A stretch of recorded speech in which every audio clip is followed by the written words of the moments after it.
3 projets de rénovation de bâtiments protégés à Neuchâtel touchent à leur fin.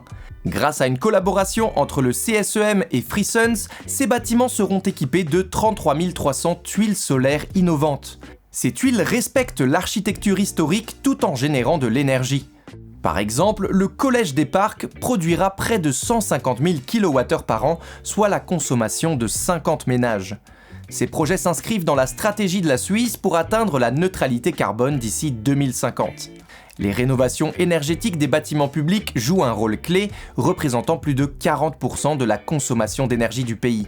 Deborah Learoyd de Frissons espère que ces projets inspireront d'autres cantons à suivre cet exemple.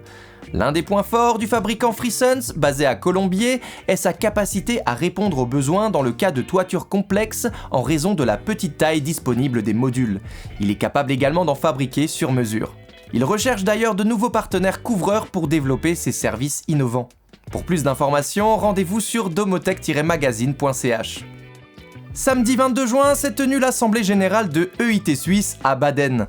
Le président de l'association, Thomas Keller, a assuré son déroulement conformément à l'ordre du jour qui comportait notamment l'approbation du rapport annuel 2023, une révision des statuts et des règlements ainsi que des élections au comité.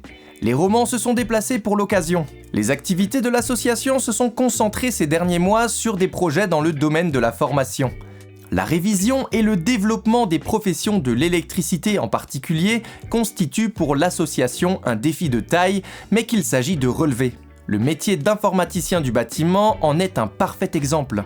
Il ne nous a pas échappé que les membres ont eu à statuer sur la notion de branche électrique.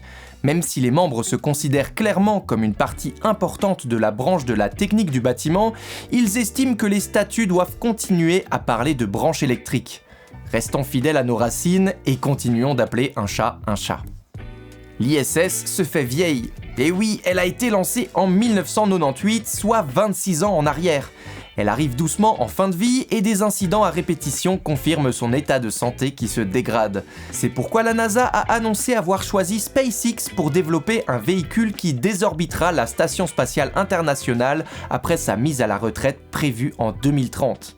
SpaceX recevra un contrat pouvant aller jusqu'à 843 millions de dollars pour créer ce véhicule qui dirigera l'ISS vers l'atmosphère terrestre où elle se désintégrera partiellement au-dessus de l'océan avec des débris tombant dans l'eau.